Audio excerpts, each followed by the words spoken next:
Hebreos capítulo 4. Vamos a leer desde el versículo 1 hasta el versículo 13. Quiero que lean conmigo, hermanos, la palabra del Señor.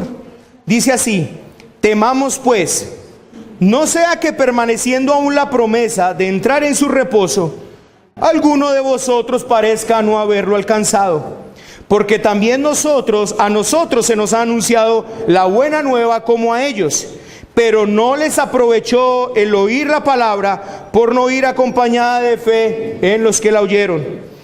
Pero los que hemos creído entramos en el reposo de la manera que dijo: por tanto juré en mi ira, no entrarán en mi reposo, aunque las obras suyas estaban acabadas desde la fundación del mundo. Porque en cierto lugar dijo así del séptimo día, y reposó Dios de todas sus obras en el séptimo día. Y otra vez aquí, no entrarán en mi reposo. Por lo tanto, puesto que falta que algunos entren en él, y aquellos a quienes primero se les anunció la buena nueva no entraron por causa de la desobediencia, otra vez determina un día, hoy, diciendo, después de tanto tiempo, por medio de David, como se dijo: si oyereis hoy su voz, no endurezcáis vuestros corazones. Porque si Josué les hubiera dado el reposo, no hablaría después de otro día. Por tanto, queda un reposo para el pueblo de Dios, porque el que ha entrado en su reposo también ha reposado de sus obras, como Dios de las suyas. Procuremos pues entrar en aquel reposo, para que ninguno caiga en semejante ejemplo de desobediencia. Porque la palabra de Dios es viva y eficaz, y más cortante que toda espada de dos filos, y penetra hasta partir el alma y el espíritu, las coyunturas y los tuétanos, y discierne los pensamientos y las intenciones del corazón. Y no hay cosa creada que no sea manifiesta en su presencia. Antes bien, todas las cosas están desnudas y abiertas a los ojos de aquel a quien tenemos que dar cuenta. Padre, estamos acá reunidos. Señor, aquí hay un pequeño pueblo tuyo, un remanente escogido por gracia. Los que aquí están como escogidos de Dios, sé que hoy tienen hambre de escuchar la voz del pastor, pero no del pastor humano, sino del pastor divino, la voz de Cristo. La voz de Cristo por medio de la palabra de Cristo. Como dice el apóstol Pablo, y la palabra que se oye es la palabra de Cristo. Señor, pido hoy que esa palabra de Cristo, que es la voz que las ovejas tuyas necesitan oír, te pido que sea proclamada esta mañana con toda fidelidad, con toda honestidad, pero con todo poder en el Espíritu Santo. También, Señor, sé que esa palabra que es buen alimento para las ovejas, es carcoma para las cabras. Por lo tanto, hoy, en tu bendito nombre, te pido, Señor, que tu palabra siempre haga y cumpla el propósito por el cual es enviada. Nunca volverá a ti vacía.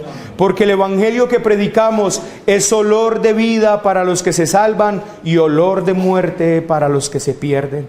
Así que también, Señor, soy consciente de esta realidad esta mañana, no antes queriéndote decir que anhelo con todo mi corazón que todos los que estén en este lugar sean ovejas del Señor.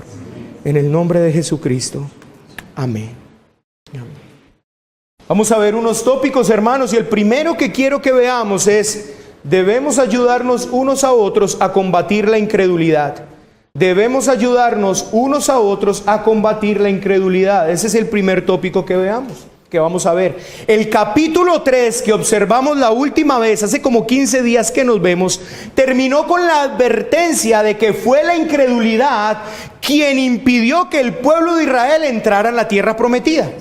Eso quedó claro. Fue la incredulidad que impidió que el pueblo de Israel entrara en la tierra prometida y en el reposo que Dios les había prometido allí.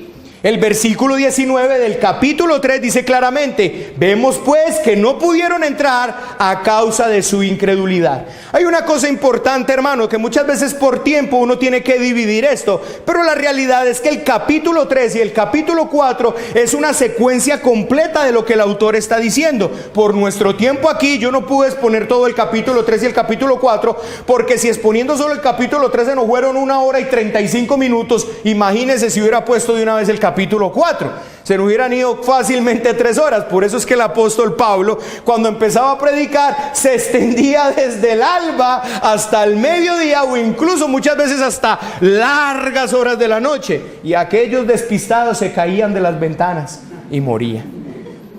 Pero hermanos, entonces a mí me tocó partir ese mensaje, pero la realidad es que esto es una continuación de lo que veníamos diciendo. El 3:19 dice claramente: y vemos que no pudieron entrar a causa de su incredulidad. Uno de los puntos que nosotros analizamos hace 8 días, o hace 15 días, perdón, fue que debemos cuidarnos los unos a los otros cada día mientras estemos en esta vida, y exhortarnos los unos a los otros, y no permitir que la desconfianza entre, penetre y destruya nuestras vidas. Eso lo obtuvimos claramente, hermanos, de Hebreos capítulo 3, versículo 12 al 13. Léalo conmigo, hermanos. Dice: mirad, hermanos, que no haya ninguno de vosotros corazón malo de incredulidad para apartarse del Dios vivo. Ahí podemos ver claramente esto. En el versículo 13 dice: antes exhortados los unos a los otros cada día, entre tanto que se dice hoy. Podemos ver, hermano, entonces que nosotros aprendimos que debíamos cuidarnos unos a otros para no caer en tal desconfianza y en tal incredulidad. Por tanto, hermanos, una conclusión que debemos extraer de la advertencia del capítulo 3, versículo 19, es que la tentación a la incredulidad es una tentación constante y peligrosa, que debemos ayudarnos unos a otros a enfrentarla. En otras palabras, la perseverancia hasta el fin en la fe es un proyecto de comunidad. Es un proyecto de comunidad. Hermanos, quisiera decir algo en este punto, y quiero que usted le preste mucha atención a lo que le voy a decir. ¿Qué es lo que realmente hacen las reuniones eclesiales? ¿Sirven realmente de algo las reuniones eclesiales? En el pensamiento del pueblo en general es que cada uno tiene su vida y que uno no tiene necesidad de estar en la iglesia para poder estar bien espiritualmente. Eso es lo que muchos piensan. Yo no necesito estar en la iglesia para estar bien espiritualmente. Que uno no necesita venir a las reuniones para ser un cristiano fuerte. Pero déjeme decirle algo, querido oyente. La palabra de Dios dice algo completamente distinto. El apóstol Pablo, hablando al respecto de esto, de su responsabilidad con su pueblo ante la iglesia, él dice: yo no he dejado día a día de amonestarles y de enseñarles públicamente y en sus casas. La vida en congregación no es una opción para el devoto creyente, para el creyente devoto y piadoso. No es una opción. Hermanos, ustedes no saben cuánto realmente nos cuesta a nosotros tener reuniones constantes en la iglesia para reunirnos con los hermanos. Y usted no debería de ver esto como una obligación ni como una carga, sino como la misericordia, el amor, la bondad y la paciencia de Dios para con nosotros. Estas reuniones son para mirar por nosotros mismos, para crecer en la fe, para crecer en el conocimiento y en la gracia de nuestro Señor Jesucristo. La escuela de los domingos, la reunión de los hombres, la reunión de las mujeres, el culto de oración, el seminario, el culto dominical. Oh, hermanos, para nosotros no es fácil mantener todas estas reuniones en la semana, porque tiene un esfuerzo dedicarle a la preparación de la palabra. Pero lo hacemos con amor, lo hacemos con fervor, porque esto es a lo que el Señor nos ha llamado. Y entendemos muy claramente que el crecimiento en la fe no es algo individual, sino comunitario. ¿Somos responsables cada uno? Por supuesto que sí. Usted me puede decir: no, la responsabilidad es de cada uno. Por supuesto que sí. Pero la comunidad, las reuniones en la fe, hace que cada uno crezca y sea responsable cada uno. Hermanos, el Señor nos llevó a vivir en comunidad, a crecer los unos con los otros, a limarnos unos con los otros, a exhortarnos unos a los otros. El Señor lo dice de esta manera. Y como el hermano Héctor dijo esta mañana, yo no estoy de acuerdo, ¿qué le respondemos a una persona que dice yo no estoy de acuerdo? Le respondemos fácilmente, ¿por qué contiendes con tu hacedor? El Señor lo hizo así, así es. Por eso, amado hermano, yo no sé si usted da cuenta que usted viene el domingo a la iglesia. Y si usted es una persona que viene cada domingo, oh, difícil que usted sea una persona que crezca verdaderamente en la fe. Yo sé que hay personas que no pueden venir por X o Y circunstancias. Y a estas personas solas en la casa tienen que hacer un esfuerzo grande. Ahora yo no les estoy invitando a ser iglesia dependientes, no para nada. Pero sí ustedes deben aprovechar las reuniones que nosotros tenemos porque nos ayudan a mantener firmes en la fe. Ese es el propósito que tienen, no tienen otro propósito, hermanos, aparte de adorar y honrar a nuestro Señor. Segundo tópico que quiero que toquemos hoy: teman a la incredulidad. Teman a la incredulidad. Ahora, al comienzo del capítulo 4, el escritor llega a otra conclusión de la advertencia del capítulo 3, versículo 19. Están conectados. Él dice: temamos, no sea que permaneciendo aún la promesa de entrar en el reposo, alguno de vosotros parezca no haberlo alcanzado. Entonces, ¿cuál es su conclusión del hecho de que Israel no pudo entrar en la tierra prometida a causa de su incredulidad? Su conclusión es que debemos temer. En otras palabras, hermanos, el apóstol Pablo en 2 de Corintios, creo, lo leímos hace 8 días, nos enseñaba todo lo que había pasado con el pueblo de Israel. Y él decía: todo esto se nos dejó a nosotros como señal, como enseñanza para que nosotros aprendamos. Así que lo que está diciendo aquí el autor de Hebreos, ¿cuál es la conclusión? La conclusión es que usted debería temer, porque al igual que ellos que fueron incrédulos, no entraron a causa de su incredulidad. Por lo tanto, usted debe temer. Eso es lo que está diciendo el autor aquí. Pero ¿temer qué? Es la pregunta. ¿Qué es lo que hay que temer? Temamos no sea que alguno de vosotros parezca no haber alcanzado que obviamente el reposo de Dios, el descanso en el refugio de la salvación. Eso es lo que el autor está hablando. Es decir, teman para que ni siquiera parezca que ustedes han perdido el cielo. Ni siquiera debe parecer: oiga, tengo duda con este hermano. La realidad es que estamos viviendo ahora situaciones tan difíciles en esta congregación, cosas tan tristes que están pasando en medio de nuestra congregación, que a veces cuando yo miro a las personas y a varias personas que están aquí, la verdad es, yo tengo dudas sobre su salvación. Por eso es mi insistencia constante una y otra vez. Y creo, hermanos, que el Señor por medio de su palabra ha sido misericordioso. Oh, hermanos, el que el Señor proclame su palabra desde este altar, el que sea la palabra de Cristo, el que usted esté oyendo la palabra de Cristo, puede ser dos cosas muy importantes para su vida: uno, olor de vida, o dos, olor de muerte. Melqui me compartía el dicho de un predicador. El predicador dijo lo siguiente: lo que tú hagas con este sermón hoy puede ser su ruina eterna. Lo que tú hagas con este sermón hoy puede ser tu ruina eterna. Y hoy le quiero decir a la comunidad, solo su gracia que está reunida aquí, lo que usted haga con este sermón hoy puede ser su ruina eterna.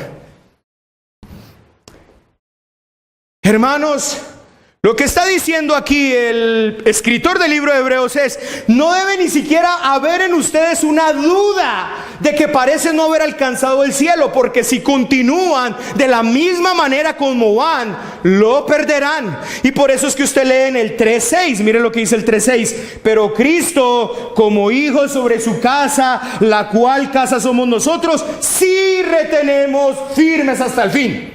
¿Hay una qué? Condición: si retenemos firmes hasta el fin. Usted lee en el versículo 14, hermanos: porque somos hechos participantes de Cristo con tal que retengamos firmes hasta el fin. Nuevamente está la advertencia. Aparece en el versículo 19 nuevamente. Vemos que no pudieron entrar a causa de su incredulidad. Y en el versículo 2 del capítulo 4 entonces dice: porque también a nosotros se nos ha anunciado la buena nueva como a ellos, pero no les aprovechó el oír la palabra por no ir acompañada de fe en los que la oyeron. Hay advertencias aquí hoy para nosotros, amados hermanos. Entonces, el resultado del temor, ¿cuál es? El resultado del temor es alcanzar el reposo de Dios. O sea, teman para que alcancen el reposo de Dios. Y la pregunta todavía está ahí: ¿pero qué debemos temer? ¿Qué es lo que el pueblo de Dios debe temer? Y la conexión directa aquí nuevamente es con el versículo 19. Él nos dice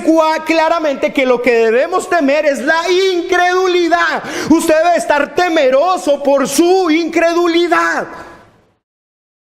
Ya lo voy a entrar a aclarar esto claramente, hermanos. No pudieron entrar al reposo de Dios a causa de su incredulidad. Por tanto, teman esa incredulidad, porque ella es quien les impedirá a ustedes entrar en el reposo de Dios, al refugio de la salvación de Dios en el cielo de Dios. Teman a la incredulidad, teman a desconfiar de Dios, hermanos. Si continúan leyendo el versículo 2, podrán ver la confirmación a esta declaración. Note que el versículo 2 empieza con la palabra ¿por qué? Note que el versículo 2 empieza con la palabra porque. Ello significa que el autor está dando una razón para explicar el versículo 1. Una razón por las cuales ellos deberían temer. Teman, dice el versículo 1, porque en verdad a nosotros se nos ha anunciado la buena nueva como a ellos, y ellos oyéndola no les aprovechó porque no iba acompañada con fe. Lo que él está diciendo es: teman. ¿Por qué? Porque el mismo anuncio que recibieron ellos lo están recibiendo ustedes, pero si ustedes no lo reciben con fe, no les será de provecho como a ellos no les fue de provecho. ¿Están entendiendo, hermanos? ¿Están conmigo? ¿Me están siguiendo? Así continúa el autor de Hebreos, llevando la situación de Israel en el desierto a la situación con los creyentes en sus días. ¿Sabe qué me ha gustado del autor de Hebreos? El autor de Hebreos es un magnífico expositor de la palabra. Él, si usted lee Hebreos, solamente leyéndolo con un poquito de delicadeza, usted se da cuenta que el autor de Hebreos está haciendo una exposición de la palabra. Él está explicándoles el contexto, y luego de que les explica el contexto, llega y se los aplica al tiempo de ellos. ¿Qué estoy haciendo yo hoy? Mirando lo que hizo el autor de Hebreos, explicando el contexto de Hebreos a los de su propia época y trayéndolos al mismo contexto hoy. En otras palabras, hermano, esta carta puede ser fácilmente leída hoy en la iglesia de Jesucristo como si el propio autor de Hebreos se las estuviera mandando.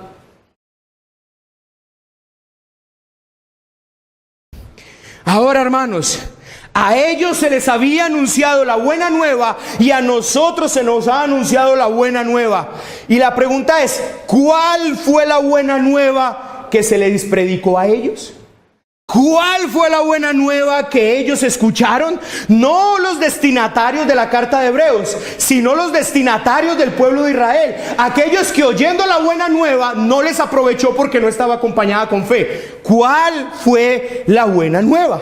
Quiero que vayamos y miremos dos textos. El primero, Éxodo capítulo 34, dejando una seña allí en Hebreos porque volvemos. Vamos a ver cuál fue la buena nueva que escucharon aquellos antepasados de los cuales el autor de Hebreos está hablando.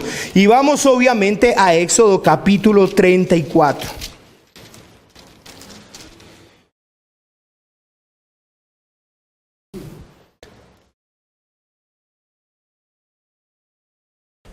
Y acompáñenme por favor al verso 6 y al verso 7. Mire lo que dice: y pasando Jehová por delante de él, proclamó: Jehová, Jehová, fuerte, misericordioso y piadoso, tardo para la ira y grande en misericordia y verdad, que guarda misericordia a millares, que perdona la iniquidad, la rebelión y el pecado, y de ningún modo tendrá por inocente al malvado, que visita la iniquidad de los padres sobre los hijos y sobre los hijos de los hijos hasta la tercera y cuarta generación. ¿Están dándose cuenta cuál es el mensaje que se les está anunciando a ellos? Hermanos, fue una buena nueva del amor, de la misericordia, del perdón para cada tipo de iniquidad, transgresión y pecado. ¿A qué buena nueva se les parece eso? ¿No se les parece a la buena nueva del Evangelio? ¿No le parece que lo que está hablando aquí Moisés es predicándoles el Evangelio antes del Evangelio? Oh Dios, clemente y misericordioso, lento para la ira, grande en misericordia, que perdonas la iniquidad de los hijos y de los padres, pero también que castigas la iniquidad de los hijos sobre los padres. La presentación del Evangelio antes del Evangelio, hermanos, fue la buena nueva de la promesa de Dios, de que les llevaría a una tierra que fluye leche y miel, y que ellos estarían con Dios si ellos confiaban en Él y no se rebelaban. Ahora quiero que vayamos a Números capítulo 14, por favor, y quiero que usted se deleite con esta lectura tan gloriosa que vamos a leer en este momento. Números capítulo 14. Números 14. Hermanos, el Señor habla tan claro en esta comunidad, que yo quedo sorprendido de la claridad de la palabra del Señor, hermanos. Números 14, mire lo que dice, hermanos, lean conmigo. Entonces toda la congregación gritó y dio voces, y el pueblo lloró aquella noche, y se quejaron contra Moisés y contra Aarón todos los hijos de Israel. Y les dijo toda la multitud: ojalá muriéramos en la tierra de Egipto, o en este desierto, ojalá muriéramos. ¿Por qué nos trae Jehová a esta tierra para caer a espada, y que nuestras mujeres y nuestros niños sean por presa? ¿No nos sería mejor volvernos a Egipto? Yo quiero que usted lea con entendimiento, hermanos. Escuche lo que usted está leyendo aquí. Hermanos, Dios los había sacado de Egipto. Este es el anuncio que se les hace a ellos. Dios les va a dar una buena tierra, los va a guiar a la buena tierra. Y en el momento que tuvieron tropiezo, ellos dijeron: mejor es Egipto. ¿Cómo vamos a morir aquí? Mejor es allá donde nosotros estábamos. Este caminar es muy difícil. Y no pudieron entrar, ¿a causa de qué? De su incredulidad. Pero las cosas no paran allí, hermanos. Mire lo que sucede. Y decían el uno al otro: designemos un capitán y volvamos a Egipto. Alguien que nos guíe de vuelta. Muchos quisieran aquí, hermanos, que en esta iglesia hubiese un capitán que los volviera atrás. Gracias a Dios no lo hay acá. Pero miren lo que dice. Entonces Moisés y Aarón se postraron sobre sus rostros delante de toda la multitud de la congregación y de los hijos de Israel. Y Josué, hijo de Nun, y Caleb, hijo de Jefoné, que era de los que habían reconocido la tierra, rompieron sus vestidos y hablaron a toda la congregación de los hijos de Israel diciendo: escuchen la promesa, hermanos, por favor. La tierra por donde pasamos para reconocerla es tierra en gran manera buena. A donde vamos, hermanos, es tierra en gran manera buena. A donde nos dirigimos es tierra en gran manera buena. A donde el Señor nos está llevando es tierra en gran manera buena. Y mire lo que dice: si Jehová se agradare de nosotros, Él nos llevará a esta tierra y nos la entregará, tierra que fluye leche y miel. Por tanto, no seáis rebeldes, ni temáis al pueblo de esta tierra, porque nosotros nos los comeremos como pan. Tremenda predicota que se está haciendo Josué aquí. Su amparo se ha apartado de ellos, y con nosotros está Jehová, no los temáis. Entonces toda la multitud habló de apedrearlos. ¿Pueden usted creer? Hermanos, vamos a tierra buena. El Señor nos dirige a una tierra buena. El Señor nos dirige a nuestro destino final. Cállese, traigan piedras, acabemos con ese tipo acá. ¡Qué retrato! ¡Qué retrato! Pero la gloria de Jehová se mostró en el tabernáculo de reunión a todos los hijos de Israel. Y Jehová dijo a Moisés: ¿hasta cuándo? ¿Hasta cuándo me ha de irritar este pueblo? ¿Hasta cuándo no me creerán con todas las señales que he hecho en medio de ellos? Bendita palabra del Señor. ¿Hasta cuándo? Solo su gracia. ¿Hasta cuándo? El problema es la incredulidad. Oyeron la palabra. Dios grande, misericordioso, Dios de amor que perdona la iniquidad. Los voy a llevar a una tierra buena. Ustedes van conmigo, yo estoy con ustedes. Se los tragarán como pan. ¡Cállese! Mejor era Egipto.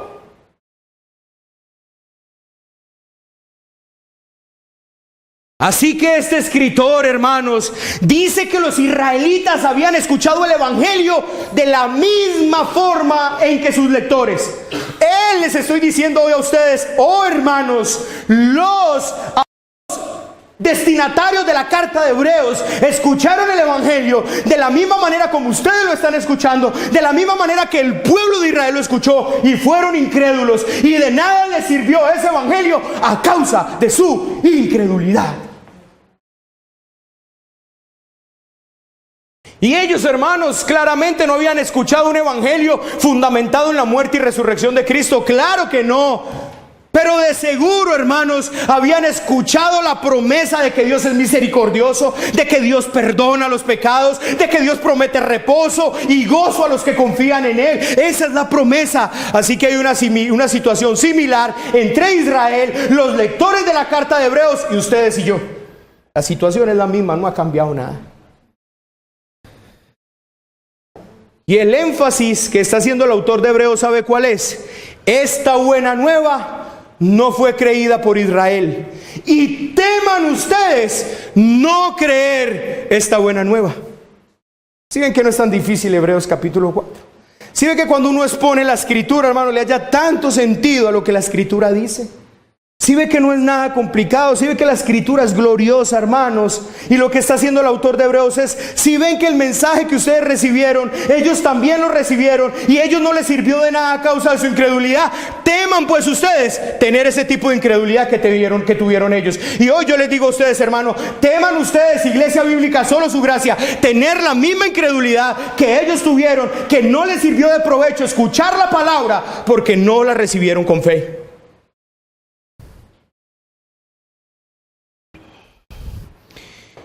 El versículo 2 dice claramente: la palabra que ellos oyeron, la buena nueva de perdón, de gozo prometido, no les aprovechó por no ir acompañada por la fe de los que oyeron. En otras palabras, no la creyeron, dudaron, desconfiaron de Dios, no tenían fe en las promesas de Dios de que Él les iba a dar un mejor futuro del que tienen en el mundo, del que tenían en Egipto. Hermanos, ¿sabe qué es lo ofensivo de esto? Lo ofensivo de esto, hermanos, es rechazar el buen futuro que Dios tiene y tomar el futuro mugroso de Egipto. Eso es lo ofensivo de esto, hermanos. Y por eso dejaron a Dios y anhelaban su vida vieja. Oh, la carne que teníamos en Egipto, ¿recuerdan? Oh, las comodidades que teníamos en Egipto. Oh, tal cosa en Egipto.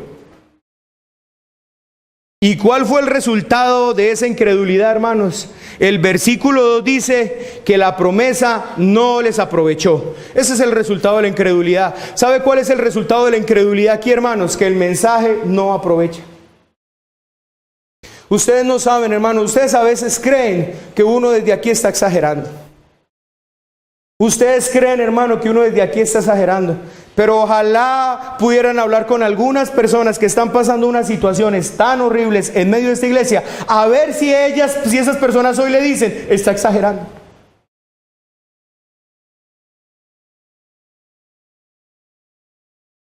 No fue valiosa para ellos. Yo le pregunto, Iglesia Bíblica, solo su gracia, ¿es valiosa esta predicación para usted? ¿Es valioso el mensaje que el Señor le da a usted cada 8 días aquí? Porque el mensaje que fue anunciado a ellos no les salvó. No les salvó.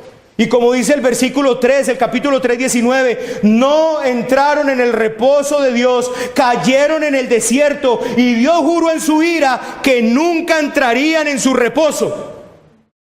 ¿Sabe cuál es el problema que usted y yo tenemos, hermano? Y se lo voy a compartir, algo que hablé con el hermano Héctor esta semana, quiero compartírselos hoy. Ustedes tienen hoy, hermano, a ustedes se les está anunciando este mensaje hoy, y ustedes deberían tomar en cuenta lo que el autor de Hebreos está diciendo hoy, y ustedes deberían temer. ¿Sabe por qué, hermanos? Ustedes deberían temer, porque si usted hoy no teme al mensaje que el Señor le está dando hoy, usted no tiene seguridad que el Señor no le va a cerrar la puerta hoy.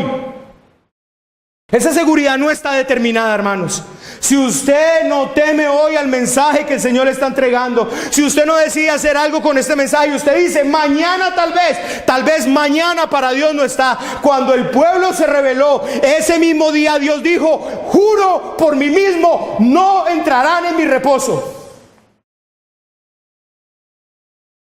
Usted no sabe si hoy el Señor haga juramento y diga, no entrarán en mi reposo. Ustedes no lo saben, hermanos.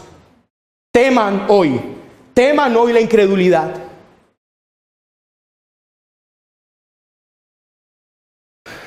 Por tanto, teman a la incredulidad. Es el capítulo 4, versículo 1. Notan, hermano, cómo este es el centro del mensaje. Notan cómo he hecho una y otra vez, he girado en torno a él. Notan cómo lo he repetido una y otra vez, porque ese es el mensaje enfático de este pedazo que está predicando aquí el autor de Hebreos. Hermano, teman a la incredulidad, porque cuando Israel escuchó la buena nueva y no fue acompañada con la fe, no les sirvió y perecieron en el desierto.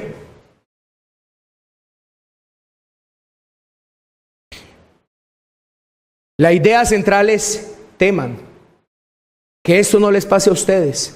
Teman escuchar las promesas de Dios y no confiar en ellas, porque lo mismo les ocurrirá a ustedes como a ellos. Si no confiamos en sus promesas, no entraremos en el reposo de Dios, en el cielo de Dios.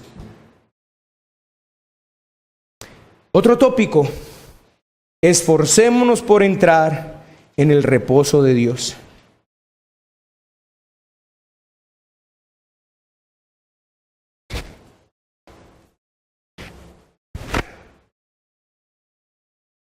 ¿Cuál es la idea central del párrafo que estamos leyendo? Teman a la incredulidad. ¿Cuál es la idea central? Teman a la incredulidad.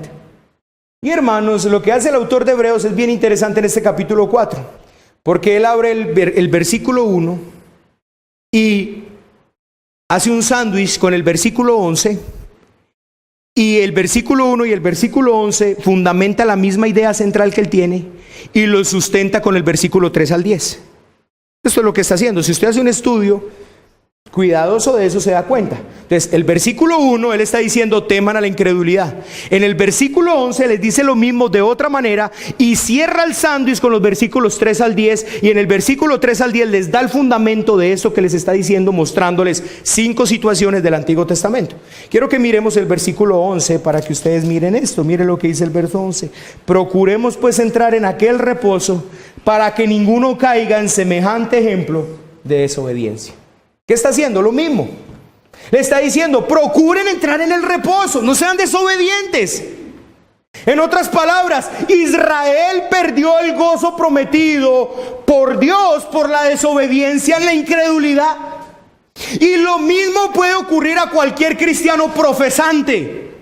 Escúcheme muy bien, cualquier cristiano profesante le puede pasar lo mismo. Y para impedir que esto suceda y para mostrar que hay algo más que simples cristianos profesantes, él dice, esforcémonos, procuremos por entrar en el reposo de Dios, en el cielo de Dios. Esforcémonos, procurémonos, es la palabra clave ahí, hermanos. Presten mucha atención. Mire que él está diciendo y recopila. Ahí está diciendo, mire, hermanos, no es difícil. Mire, Israel oyó lo mismo que ustedes están oyendo. Ellos no lo atendieron con fe, perecieron en el desierto. No sea que le pase a ustedes lo mismo. Por tanto, esfuércense, procuren entrar en ese reposo. Teman de no estar en él. Teman a la incredulidad. Hermanos, recordemos claramente los versículos pasados que hemos visto. Presten más atención a lo que han oído. No descuiden una salvación tan grande. Consideren a Jesús, sumo sacerdote y apóstol de nuestra profesión. No endurezcan sus corazones. Tengan cuidado de un corazón de incredulidad. Exhórtense en cada día unos a otros para que no se endurezcan en el engaño del pecado y teman a la incredulidad que les impedirá llegar al reposo prometido. ¿Se dan cuenta toda la advertencia que hay, hermano? Una y otra vez son advertencias. Advertencias. Ahora quisiera hacer una pregunta acá. ¿Vivimos en temor constante de perdernos? Es la pregunta. ¿Vivimos en temor constante de perdernos? Y tal vez este sea el centro, hermano, de esta predicación. Y quisiera que usted aquí, hermano, atienda el mensaje. Atienda la voz del Señor y escuche. Medite en un instante conmigo con respecto a este temor. Quizá usted se esté preguntando, ¿quieres decir que la vida cristiana ideal es una vida de constante temor en perderse? ¿Eso es lo que estás diciendo, Roosevelt? ¿Debemos vivir en un constante temor de perdernos? Ahora, tenga cuidado aquí con algo, hermanos. Voy a ir despacio. Tenga cuidado con algo. No me pregunte esto como si esta fuera la teología rooseveltiana. Es Hebreos 4:1, escrito para los santos hermanos de Hebreos 3:1. ¿Lo recuerdan? Hebreos 3:1. ¿Qué dice Hebreos 3:1? Hermanos santos, participantes del llamamiento celestial. Es a ellos quien el versículo 4:1 se les ordena. Por tanto, hermanos, teman. Y no es el único texto en el Nuevo Testamento, hermanos. Lucas 12:5 dice: temed al que después de matar tiene poder para arrojar al infierno. Es Filipenses 2:12, a quien escribe el apóstol Pablo: ocupaos en vuestra salvación con temor y temblor. Es Romanos 11:20 que dice: tú por la fe te mantienes firme, por tanto no seas arrogante, sino teme. Tenga cuidado en cómo pregunta por esta verdad. Tenga mucho cuidado cuál es el planteamiento que usted se está haciendo en su mente. Es la palabra de Dios, no es mi palabra, quien dice que los cristianos deben temer. Así que con toda humildad y con todo el corazón preguntemos a Dios lo siguiente.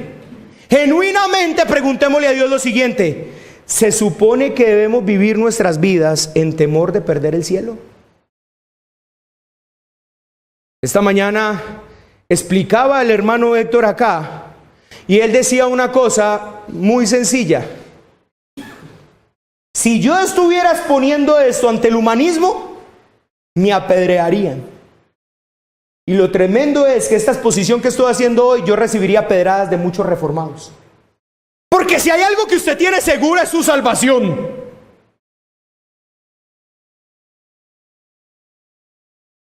Pero la palabra de Dios dice: teman.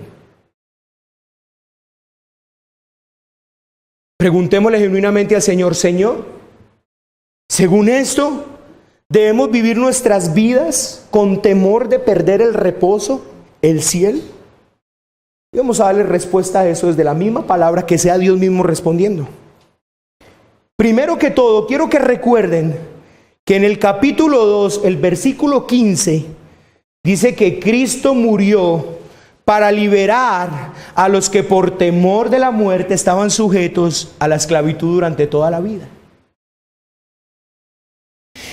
Alto y claro dice así: Cristo murió para librarnos del temor que nos esclaviza. Cristo quiere personas que vivan sin temor. Cristo quiere personas que vivan sin temor en los barrios más peligrosos. Quiero que usted preste atención a lo que le voy a decir acá. Cristo quiere personas que vivan sin temor aún en los barrios más peligrosos. Él quiere gente que sin temor vaya a los pueblos inalcanzados. Él quiere gente que sin temor, detrás de las puertas cerradas que le cierran en sus narices, aún sigan proclamando el evangelio. Cristo quiere gente sin temor que comparta el evangelio a sus vecinos. ¿Y cómo hacemos esto? Sencillo, por la fe en sus promesas. La fe en las promesas de Dios nos hará valiente entre las amenazas de los hombres. Pero escuchen lo que les voy a decir aquí. Pero esto es precisamente lo que se teme. Escuchen, ¿qué quiere Cristo? Cristo que no tenga temor de predicar la palabra, gente que no tenga temor de ir a los lugares inalcanzados, gente que no tenga temor de jugársela por Él porque confía en sus promesas, gente que no tenga temor de que pase lo que pase porque confío en la promesa de que Él me lleva a una buena tierra. Pero lo que pasa es que la gente teme exactamente eso. ¿Qué teme la gente? ¿Qué pueden decir?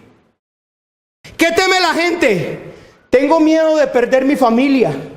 ¿Qué teme la gente? ¿Qué será de mis hijos?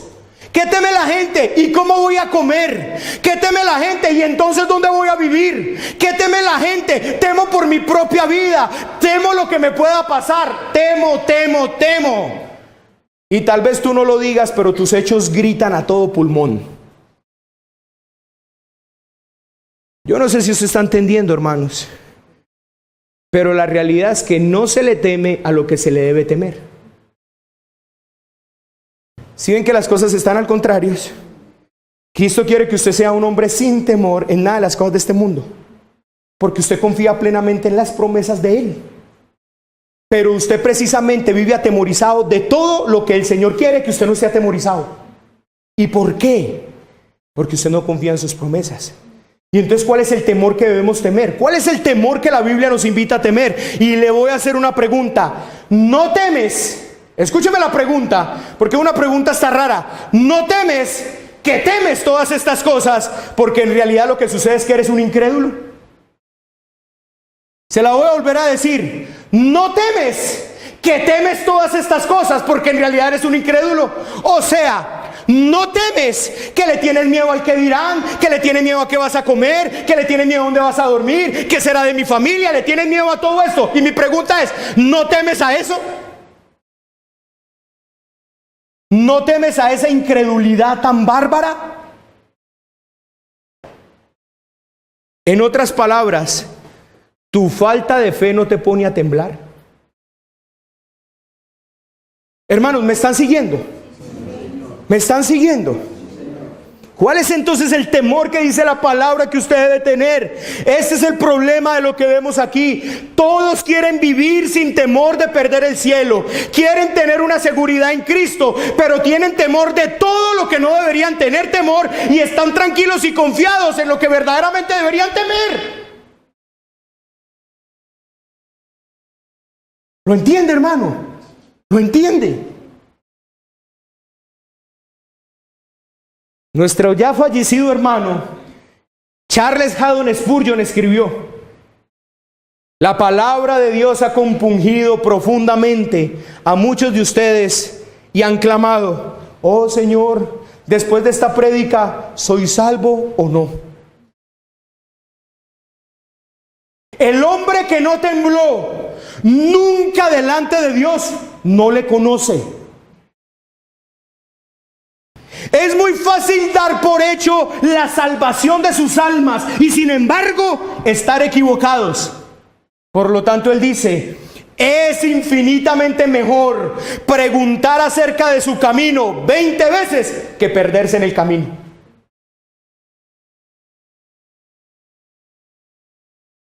Así que solo hay una cosa que debemos temer: la falta de fe.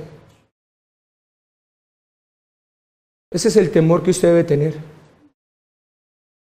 Pero usted no tiene fe, usted no tiene temor de su falta de fe. Yo quiero que usted mire su vida, lo que usted está viviendo hoy. Aquellas cosas que lo atemorizan a usted. ¿Con qué voy a comer? No, si hago esto, ¿dónde voy a vivir?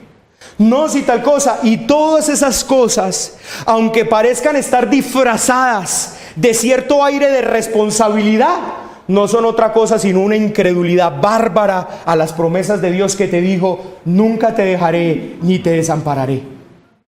Y lo más tremendo es que tú estás envuelto en todos estos temores, en toda esta falta de fe, y nunca reflexionas en que, Señor, ¿cómo puedo estar yo pasando por esta crisis de fe tan horrible cuando el que prometió esto es fiel y verdadero? Eso sí no se le teme. Se le teme a todo el mundo, menos a la incredulidad.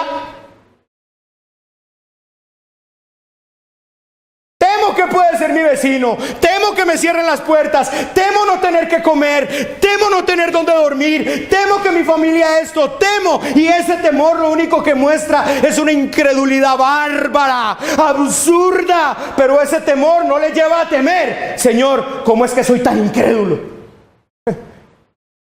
¿Lo entienden? ¿Lo comprenden, hermanos?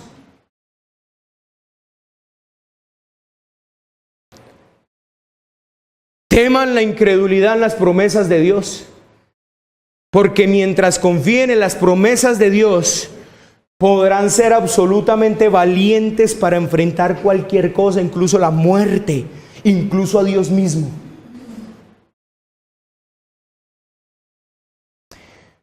Ahora, hermanos, ¿habrán aplicaciones que podamos hacer hasta esta parte antes de seguir aquí? Y la pregunta es que yo me haría es: ¿de qué tipo de fe estamos hablando? ¿Qué tipo de fe es la que estamos hablando acá?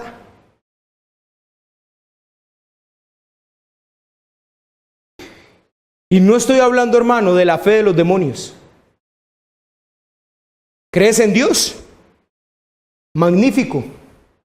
Los demonios también y tiemblan. De hecho, yo le voy a decir una cosa: los demonios creen en Dios más que usted. Esa no es la fe de la que estamos hablando aquí. La pregunta es: ¿cuál es la fe de la que estamos hablando esta mañana aquí?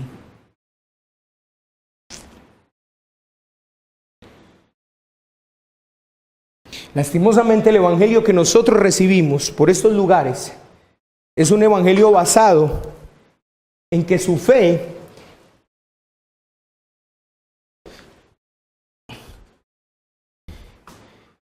en que usted sabe si tiene fe, si no está enfermo. Si está enfermo, es porque a usted le falta fe. El evangelio que recibimos por estos lugares es el evangelio que si tú estás escaso, es porque te falta fe. El evangelio que recibimos en estos lugares es que si te falta siempre un peso, ¿cómo es? Un centavo para el peso, es que te falta fe. Eso es lo que nosotros recibimos en estos lugares. Pero quiere que le diga una cosa, hermanos. Le voy a decir la realidad de cuál es la fe bíblica. La fe bíblica es esa fe de que cuando usted no tiene nada, usted sigue confiando en el Señor. Esa es la fe bíblica. La fe bíblica es que cuando usted está en lo más profundo de su enfermedad, usted puede decir: mi Señor dio, mi Señor quitó, bendito sea mi Señor. Esa es la fe bíblica. La fe bíblica es que aunque usted tenga que echarse a todo el mundo de enemigo por seguir al Señor, usted tiene una fe tan sólida, tan brutal dentro de su corazón, que a usted no le importa ser rechazado por todo el mundo, porque usted tiene una confianza en el que dice: no he visto justo desamparado, ni su descendencia que mendigue pan. Esa es la fe. La fe es que usted hoy, no teniendo un plato de comida en su mesa, usted pueda decir, como dijo el Señor Jesucristo: no solo de pan vive el hombre, sino de toda palabra que sale de la boca de Dios. Y esa fe de la que estoy hablando hoy acá, esa fe de la que usted debe temer no tener, no es una fe que está en ninguno de nosotros. Es una fe que es un don que solo puede venir del dador de la fe. No es la fe de los demonios. No es la fe que usted sale hoy de aquí: voy a decir, voy a creer, me mentalizo, creo. No es esa fe, hermanos. No es esa fe. ¿Sabe cuál es la fe? Es la fe de aquel hombre que viene delante del Señor y le dice: Señor, sana a mi hijo enfermo. Y el Señor le dice: ¿tú crees? Y él le dice: oh no, Señor, no creo, ayúdame en mi incredulidad. Esa es la fe.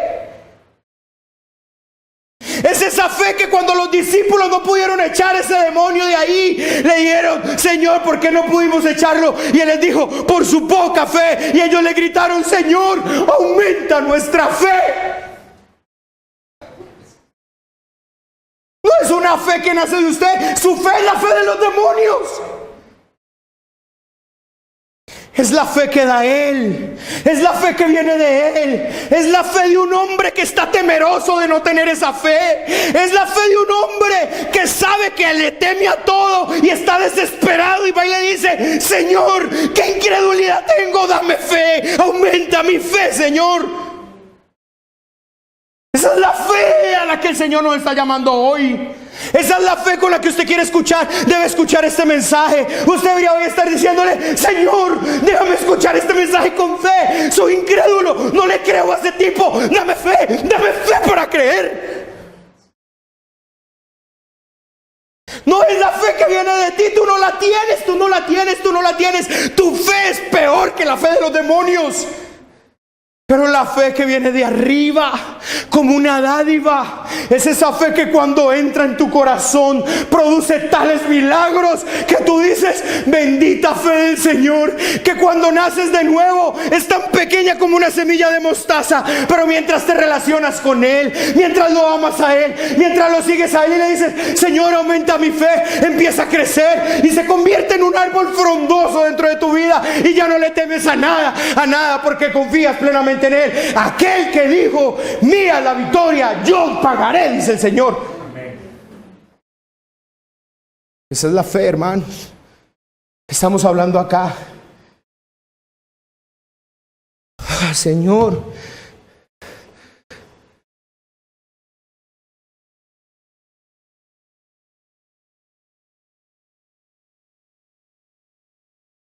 ¿creen que no sean, hermanos, que muchos están pasando por situaciones difíciles acá?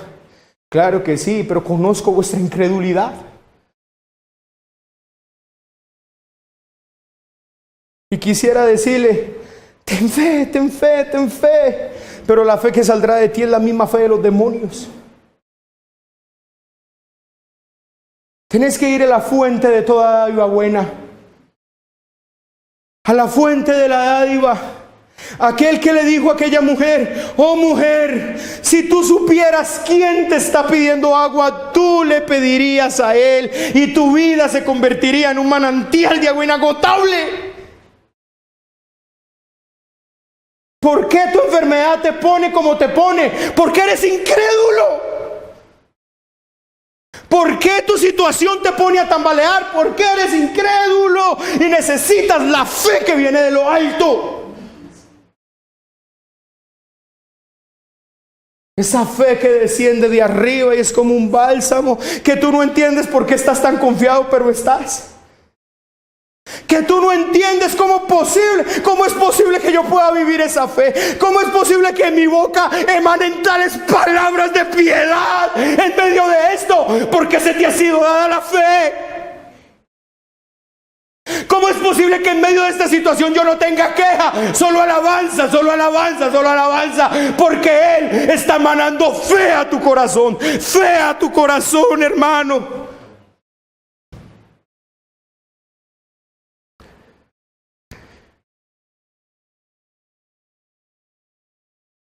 Pero si no tenéis esta fe, temblad.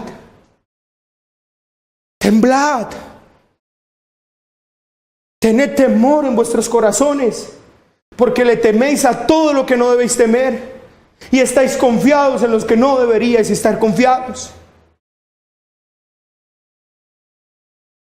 ¿Cómo es esto, hermano? Sus hijos lo saben muy bien. Usted se lo puede preguntar a un hijo suyo. Es como cuando ustedes eran pequeños y su padre les decía: no corran en la calle. No corran en la calle. Nunca corran en la calle. Yo no sé si usted se ha dado cuenta, por lo menos yo tengo una particularidad. Yo nunca cojo a mis hijas tan fuerte de mi mano como cuando estoy con ellas en la calle. Ahí las cojo con fuerza, esperando no se me suelten nunca de pronto por un impulso y se me atraviesen una calle. Agárrense siempre de mi mano. ¿Por qué? Porque hay peligro en la calle. Un carro puede matarles. En otras palabras, teman correr en la calle. Pero ello significa que no podían disfrutar en el patio de su casa. No. La mayoría del tiempo, ustedes y yo ni siquiera pensábamos en cuál peligrosa era la calle cuando estábamos en la casa jugando. Mis hijas, ¿ustedes creen que cuando están en casa jugando se recuerdan de lo que es peligrosa la calle? No, hasta cuando están en la calle ellos recuerdan que es peligrosa. En otras palabras, hermano, usted siempre está tan contento, usted siempre está tan sin temor en todas las cosas que hace con su Señor. Usted siempre está tan completo, siempre está jugando como en el patio de su casa, hasta que de pronto usted sale a la calle y la incredulidad le da una alerta y usted dice: vuelvo rápido a mi Señor. Ese es el temor que usted debe tener. Señor, se me disparó la incredulidad, tengo que temer, estar alerta. Solo cuando se acercaban a la calle, o quizá cuando alguien les tentaba a cruzar la calle cuando no debían hacerlo, solo entonces sentían temor ustedes de la calle. El resto del tiempo mantenían jugando en lugares donde no tenían que sentir temor alguno, hermanos. Así es como ocurre con el temor a la incredulidad. Ustedes no viven constantemente sintiéndose mal, solo experimentan esa mala sensación cuando aparecen las tentaciones de desconfiar en las promesas de Dios. E incluso entonces utilizan la mala sensación de temor para correr hacia el patio seguro de su bondad y a las promesas de Dios y decirle: Señor, estoy teniendo incredulidad, aumenta mi fe, Señor. Aumenta mi fe. Así que la vida cristiana normal es todo el tiempo consciente del terrible peligro de la incredulidad. Todo el tiempo está consciente, pero no vive paralizado o aterrorizada por él. Señor, ¿será que mañana soy incrédulo? ¿Será que tal cosa? ¿Será que tal cosa? No, hermano, en el momento que llega, se pone alerta y vuelve a su seguridad donde su Señor y le dice: oh Padre, estoy escaso de fe, aumenta mi fe, Señor, porque tú no eres justo, no es justo que yo dude de ti cuando tú eres un Dios fiel.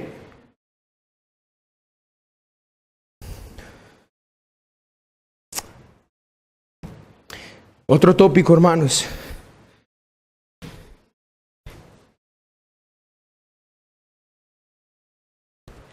Había un lugar de reposo para el pueblo de Dios.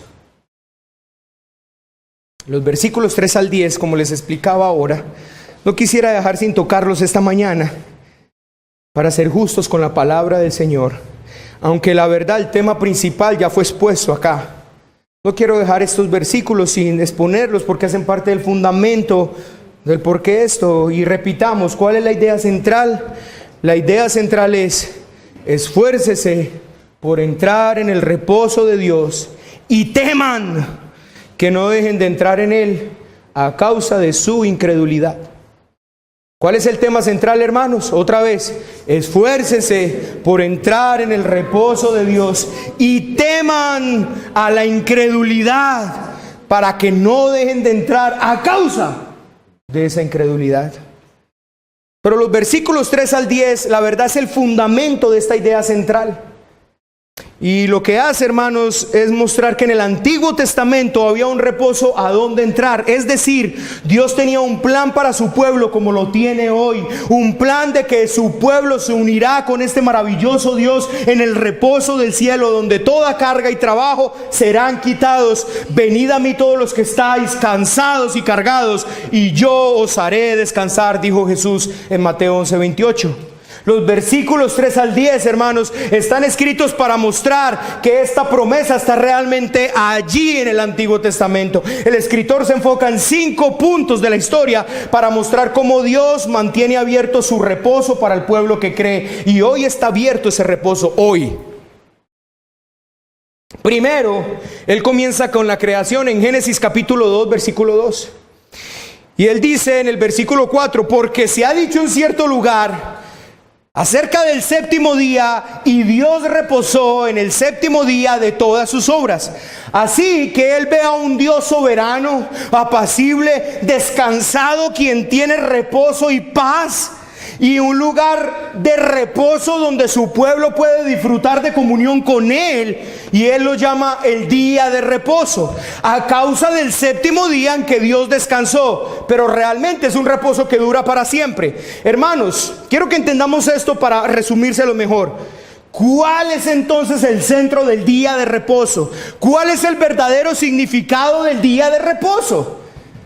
¿Por qué ellos tenían que celebrar el día de reposo perpetuamente? Hermanos, ¿ven por qué aún nosotros como cristianos, si bien no lo hacemos en el sábado, tomamos el domingo como nuestro día de reposo? ¿Por qué? ¿Qué es lo que hay ahí, hermanos? Porque el Señor quería, escuchen esto, que su pueblo pensara y meditara sobre el verdadero reposo. El que llegaría un día, que ellos recordaran que ellos no estaban en este peregrinaje para siempre, y que si bien la vida en este mundo es dura y cruel muchas veces, llegará un día en el que reposarán completamente de estas penosas y pesadas obras. El día viene y el día se acerca. El día de reposo. ¿Qué es este día de reposo, hermanos? El día de reposo es el día donde usted y yo meditamos en el reposo que viene. Usted y yo pensamos, hermanos, hoy al descansar aquí en la palabra del Señor, Él nos está recordando su peregrinaje en esta tierra tiene tiempo definitivo. Su peregrinaje en esta tierra no es eterno, y por dura y por difícil que sea muchas veces este mundo, no será para siempre. El día se acerca y viene ya cuando ustedes entrarán en mi reposo y descansarán de sus penosas obras. Ese era el reposo, ese es el verdadero reposo, y eso fue lo que los judíos no entendieron. ¿Qué entendieron los judíos? Lo vieron como algo religioso, donde no podían mover ni un dedo. Acusaron incluso a Jesús de trabajar haciendo barro, cuando escupió saliva y lo untó con una tierra ahí, y le untó a un ciego y dijo, trabajó, hizo barro. Lo acusaron incluso cuando aquel hombre que tenía la mano seca, el Señor le dijo, levántala para que te quede restaurada. Él tiene que hacer esfuerzo para levantar la mano. Estás rompiendo el día de reposo. ¿Y sabe cuál fue lo macabro de esta situación? Que el reposo estaba frente a sus narices y no lo veían. El Shabbat, el Sabbat estaba frente a sus ojos, lo tenían frente a sus mismas narices y lo acusaron de quebrantar el día de reposo. ¿Sabe qué recuerda usted hoy, hermanos? Que un día estará con el reposo eterno, que un día estará con Él para siempre, y toda lágrima de sus ojos será enjugada. Y ya no habrá dolor ni llanto, porque las primeras cosas pasaron. Y Él dice, palabra verdadera es esta: vivo yo, dice el Señor, que se cumplirá, y ni una jota ni una tilde pasará. Tened fe en Dios, porque Él lo cumplirá. El reposo es Cristo, el cielo es Cristo, y Él vino a mostrarles el verdadero reposo, y ellos lo acusaron de quebrantar el día de reposo. Y por eso Él les dice, vosotros no sabéis que el Hijo del Hombre, Señor, hasta el día de reposo, porque yo soy el reposo.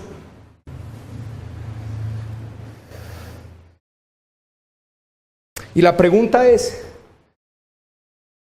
¿tenéis el reposo de Dios frente a vosotros y permaneces incrédulo como Israel?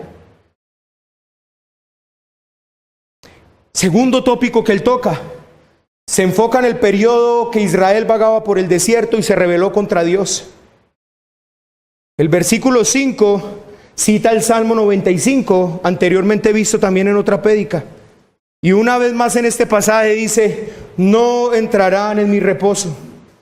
La tierra prometida era una imagen, una sombra verdadera del reposo final de Dios, y su rebelión en incredulidad les excluyó de ella. La tierra prometida no era el final, como ya lo vamos a ver, pero era una sombra de lo que vendría.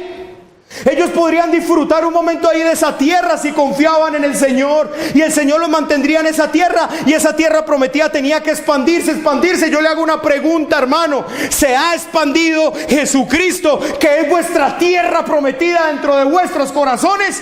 o se ha opacado a causa de vuestra incredulidad.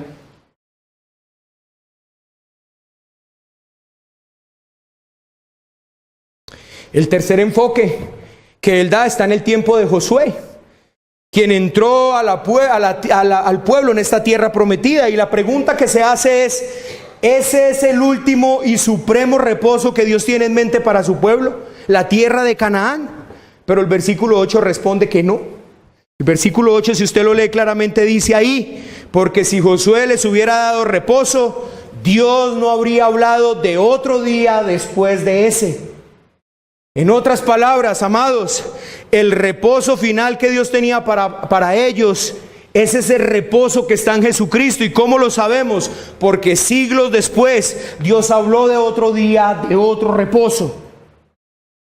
Y esto nos trae al cuarto periodo. ¿Y cuál es ese cuarto periodo?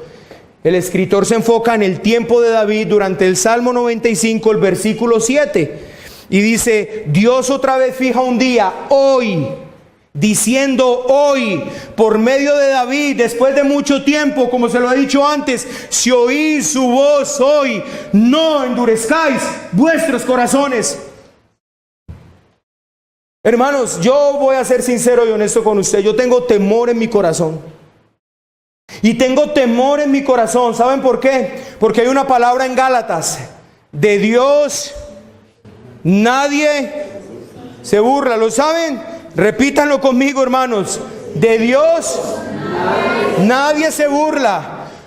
Todo lo que el hombre siembra, eso cosecha.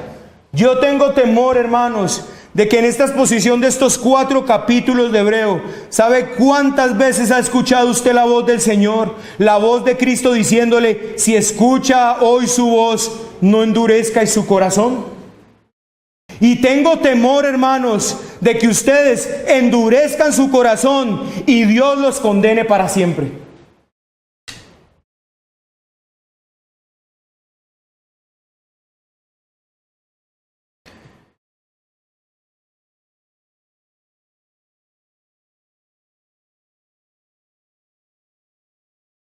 No endurezcan su corazón y disfrutarán del reposo de Dios. A partir de aquí el escritor llega a su conclusión y habla entonces, hermanos, del quinto punto en la historia, y es a saber que queda un reposo sagrado para el pueblo de Dios, el versículo 9. En otras palabras, hoy el reposo está disponible. Y ese es el fundamento del mensaje de Dios para ustedes hoy. Escúchenlo con el corazón. Escúchenlo con el corazón, escúchenlo con fe, por favor. Hay un reposo disponible para ustedes hoy. Dios ofrece reposo. La puerta no está cerrada. El tiempo no ha terminado. Usted no ha perdido su última oportunidad. Escuche las palabras del versículo 9. Queda por tanto un reposo para el pueblo de Dios. La puerta está abierta. Ahora es el momento. Usted pudiera decir: sí hay un reposo para el pueblo de Dios, pero no para mí. Pero yo te respondo: no justifique su falta de fe. El versículo 3 dice: los que hemos creído entramos en ese reposo. Usted necesita fe. Fe. Hay una puerta para el reposo seguro, apacible y feliz de Dios, la puerta de la fe. Cualquiera que ponga su fe en las promesas de Dios, compradas para nosotros por la sangre de Cristo, y se esfuerce por no desechar la fe, es parte del pueblo de Dios. Por tanto, en el nombre de Dios, en el nombre del Señor, les animo en esta mañana: pongan su confianza en la promesa del reposo de Dios.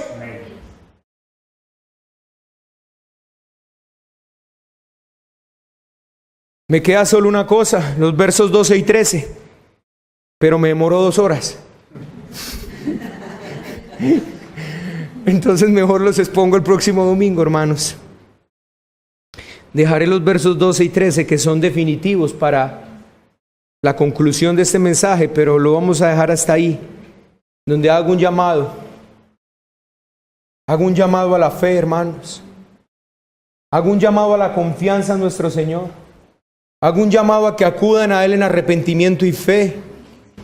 Hago un llamado hoy para que acudan a Cristo. Para que le digan: Señor, después de este mensaje, ¿qué fe tengo? Pero toda buena dádiva y todo don perfecto proceden de lo alto. Oh Señor, yo te doy gracias por esta mañana.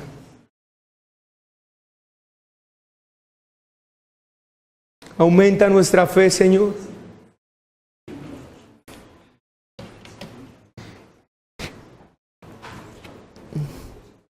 Ayúdanos en nuestra incredulidad. Señor, estamos temerosos de qué voy a comer y con qué voy a hacer esto mañana y qué les voy a dar a mis hijos y qué tal cosa. Y camuflamos eso en un sentido de responsabilidad, pero no es otra cosa que una absurda falta de fe. Esta mañana leíamos en Génesis 13, qué bueno que tú nos dieras la fe que le diste al padre Abraham.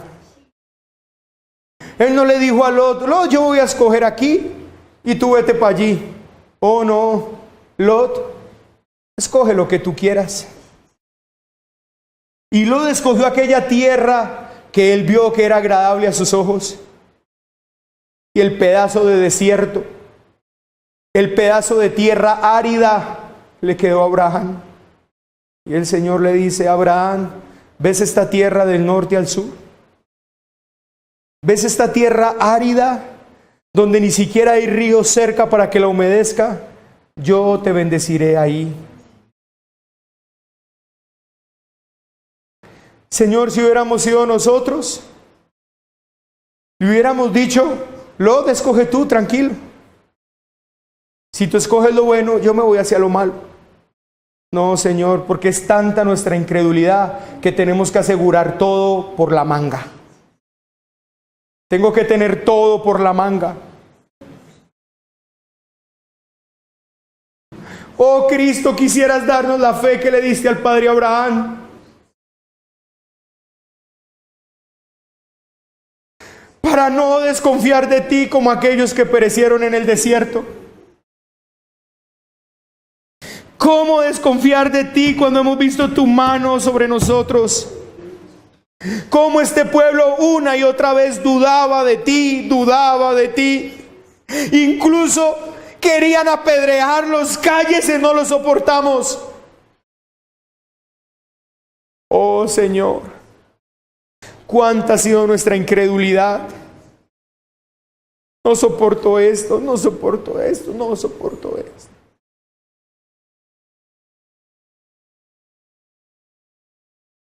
Señor, aquellos héroes de la fe que veremos prontamente en Hebreos, cerraron boca de leones, cerrados por la mitad, traspasados a filo de espada. Y todos ellos pusieron su mirada hacia adelante, a aquel que tenía las promesas. ¿Y sabe qué es lo más triste, Señor? ¿Qué dice? Y ellos no alcanzaron la promesa para que no se nos adelantara.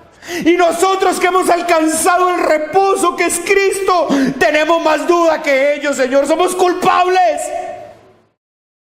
Somos una deshonra para esos hombres, Señor. Ellos creyeron sin verte. Ellos creyeron sin que tú vinieras. Pusieron su mirada hacia adelante. Nosotros ni siquiera podemos mirar hacia atrás. Perdona tanta incredulidad de este pueblo, Señor. Tanta queja.